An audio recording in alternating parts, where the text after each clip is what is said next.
राजपाट, वचन और एक लंबा वनवास। ये सब सुनने में तो एक जानी पहचानी कहानी लगती है ना? लेकिन आज इस चर्चा में हम इस पूरी घटना को एक बिल्कुल नए चश्मे से देखने वाले हैं। एक ऐसे दर्शक की नजर से जो सिर्फ महलों की दीवारें नहीं बल्कि समय के पार देख सकता है। हम गहराई से समझेंगे कि राम के वनवास का असली आध्यात्मिक वजन क्या था। तो चलिए बिना किसी देरी के इस दिलचस्प सफर में गोता लगाते हैं। अब जरा इस पुरानी कविता पर गौर करते हैं।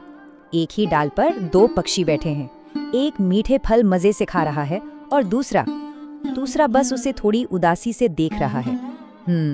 ये सिर्फ लाइनें नहीं है, बहुत गहरी बात है।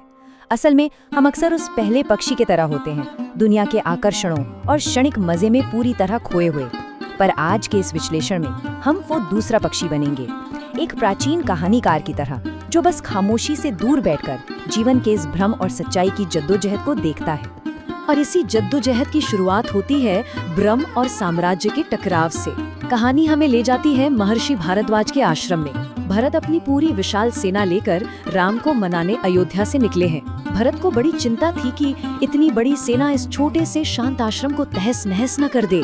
लेकिन भारद्वाज जी वो बस मुस्कुराते हैं और पूरी सेना को एक दावत का न्योता दे डालते हैं।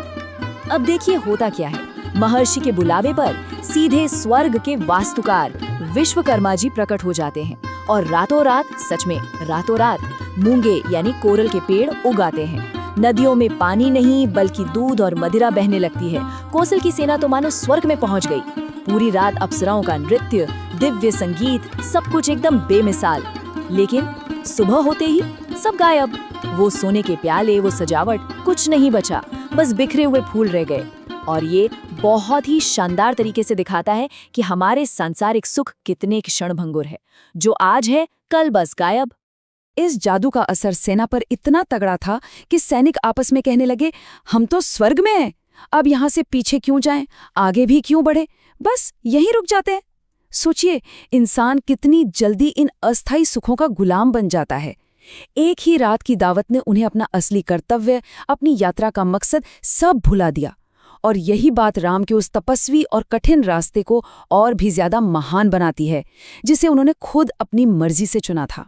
दावत और भ्रम से बाहर निकलकर अब हम पहुंचते हैं सत्य के मार्ग पर, यानी अटूट वचन की ओर।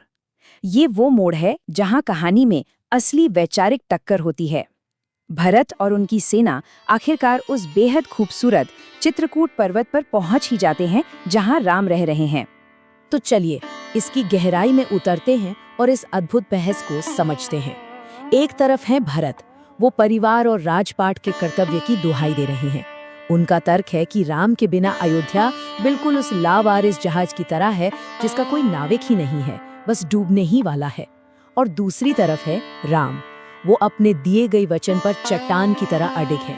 वो जीवन की अस्थिरता को समझते हैं कि मौत तो आनी ही है। उनके हिसाब से इस बदलती दुनिया में सिर्फ एक ही चीज टिक सकती है और वो है इंसान का सच। राम की इस सोच का असली वजन इस एक शानदार रूपक से समझ आता है। इंसान का अटूट वचन एक बिल्कुल साफ कांच के प्याले जैसा होता है।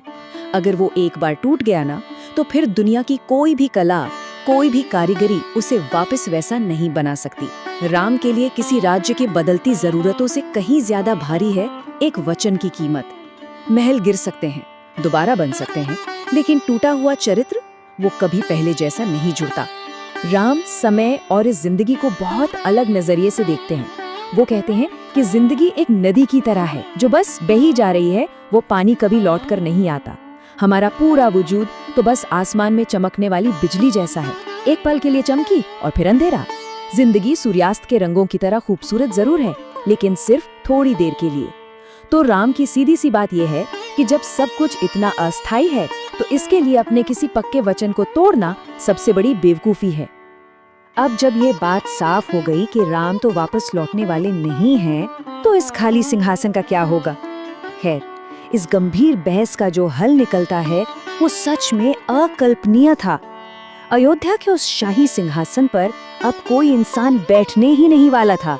समाधान के तौर पर सामने आती हैं राम की पादुकाएं, यानी उनके लकड़ी के सैंडल, भरत इन पादुकाओं को अयोध्या ले जाते हैं और एक सफेद रेशमी छतरी के नीचे सीधे राज सिंहासन पर रख देते हैं। ये कोई मामूली बात नहीं है। ये सैंडल अब कोसल के प्रतिनिधि राजा बन गए। और हाँ, कहा तो ये भी जाता है कि इनमें एक अजीब सा जादू था। अगर राज्य में किसी के साथ नाइंसाफी होती तो ये सैंडल खुद ब खुद आपस में टकरा कर आवाज करने लगते थे। राम वहां नहीं थे, फिर भी उनकी आध्यात्मिक मौजूदगी का इससे ताकतवर सबूत और क्या हो सकता है। इस एक फैसले ने दो बिल्कुल अलग दुनिया बना दी। एक तरफ देखिए अयोध्या को, जो अब पूरी तरह शोक में डूब चुकी है। सारे झंडे उतार दिए गए हैं, संगीत के वाद्ययंत्रों के तार टूट चुके हैं और लोग अब रथों पर नहीं पैदल चल रहे हैं। अयोध्या मानो वीरान हो गई हो। और वहीं दूसरी तरफ जंगल की दुनिया, जहां राम, सीता और लक्ष्मण पूरी तरह से घुल मिल गए हैं। सीता जी जंगल के ताजे फूलों और प्राकृतिक चीजों से सजी हुई हैं। अयोध्या का वो उदास, शांत माहौल और जंगल का ये धड़कता हुआ जीवंत संसार, दोनों में जमीन आसमान का फर्क है। और अब हमारी इस चर्चा का रुख पूरी तरह से प्रकृति की तरफ मुड़ता है। वो मूक दर्शक जंगल, चित्रकूट और विंध्य के ये पहाड़ सिर्फ कोई पृष्ठभूमि या सजावट नहीं है। ये असल में वो खामोश गवाह है जो इस पूरे आध्यात्मिक सफर को, इस बदलाव को बहुत करीब से महसूस कर रहे हैं। चित्रकूट का ये जंगल सच कहूं तो किसी जादू से कम नहीं है। मतलब यहाँ ऐसे पेड़ हैं जो सिर्फ एक स्त्री के छूने भर से फूलों से लद जाते हैं। यहाँ ऐसी जलकुंभियां खिलती हैं जो तभी अपना मुंह खोलती हैं जब आसमान में गहरे बादल गरजते हैं। पेड़ों की छालों को देखेंगे तो लगेगा जैसे उनमें सोना और लाल रूबी चमक रहा हो। और गौरैया, वो तो सिर्फ बारिश का एकदम शुद्ध पानी पीकर ही जिंदा रहती हैं। भारद्वाज मुनि के आश्रम वाली वो मायावी दावत याद है? विश्वकर्मा का वो भ्रम, उसकी तुलना में देवताओं का सजाया हुआ ये जंगल एकदम असली और प्रामाणिक है। ये वो सुंदरता है जो रातों रात गायब नहीं होती। लेकिन रुकिए, प्रकृति हमेशा इतनी शांत और मेहरबान नहीं होती। इसी जंगल में एक बहुत ही हैरान करने वाली घटना घटती है। जब राम सो रहे होते हैं तब अचानक एक काला कौआ सीता जी पर बहुत हिंसक हमला कर देता है। सीता जी घायल होती हैं, राम की नींद टूटती है और फिर राम पास पड़ी एक घास के तिनके को ही ब्रह्मास्त्र बनाकर उस कौवे के पीछे छोड़ देते हैं। वो तिनका सारे लोकों में उस कौवे का पीछा करता है जब तक कि वो हार मानकर अपनी दाहिनी आंख की बलि नहीं दे देता। ये किस्सा हमें ये याद दिलाता है कि इस पवित्र और शांत जगह में भी दुनिया भर की हिंसा और खतरे कभी-कभी अपनी जगह बना ही लेते हैं। चलिए आगे बढ़ते हैं और देखते हैं कि ये सफर कैसे आगे बढ़ता है। राम को लगने लगता है कि चित्रकूट अब भी अयोध्या के बहुत करीब है, तो वो फैसला करते हैं जंगल में और गहराई तक जाने का, विंध्य के पहाड़ों की तरफ। और ये एक ही दिन की यात्रा। देखिए, सुबह वो चित्रकूट छोड़ते हैं, दोपहर होते होते उन्हें एक रहस्यमयी झील से एक बहुत ही मधुर संगीत सुनाई देता है और फिर शाम ढलते ढलते उनकी मुलाकात होती है प्राचीन संत अत्रि और अनुसुईया से। ये सिर्फ जगह बदलना नहीं है, ये अयोध्या के बचे खुचे साए को पीछे छोड़कर गहरे अध्यात्म की दुनिया में कदम रखना है। अभी मैंने जिस रहस्यमयी झील का जिक्र किया उसका नाम है 5 अप्सराओं की झील। इसके पीछे एक बड़ी ही दिलचस्प कहानी है। बहुत पुरानी बात है। मांडकर्णी नाम के एक साधु इतनी घोर तपस्या कर रहे थे कि लगा जैसे पूरी पृथ्वी ही डूब जाएगी। तो इंद्रदेव ने उन्हें रोकने के लिए स्वर्ग से 5 अप्सराओं को भेजा। अप्सराओं ने साधु का मन तो मोह लिया, लेकिन आज भी वो सभी उस झील के पानी के नीचे एक अदृश्य घर में रहते हैं। राम और सीता को वहां कोई दिखाई तो नहीं दिया, लेकिन उन 5 अप्सराओं के नाचने और गाने की आवाज उन्हें बिल्कुल साफ सुनाई दे रही थी। है ना कमाल की बात?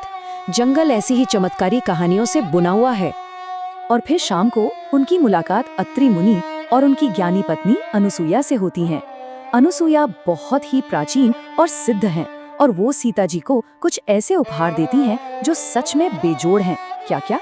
एक ऐसी माला जो कभी मुरझाती नहीं, सोने चांदी के ऐसे गहने जिन पर कभी जंग नहीं लगता, वो कभी काले नहीं पड़ते, और चंदन की क्रीम का एक ऐसा जार जो कभी खाली ही नहीं होता।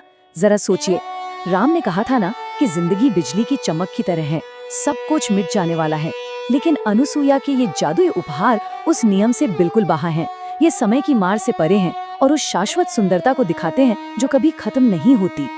और बस इसी तरह विंध्य के उन गहरे शांत जंगलों में समय अपनी चाल से चलने लगता है।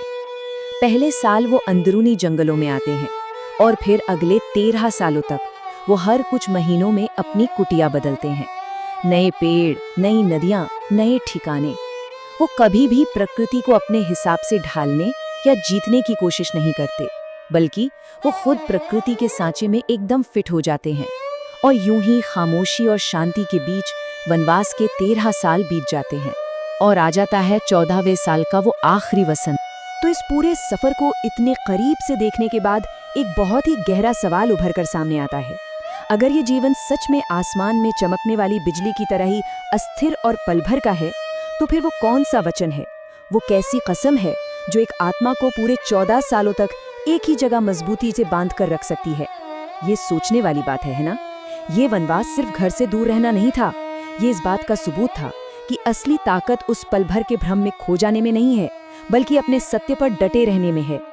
उम्मीद है इस विश्लेषण ने इस प्राचीन कथा को एक नए नजरिए से देखने पर मजबूर किया होगा। आज की इस गहरी चर्चा में बस इतना ही।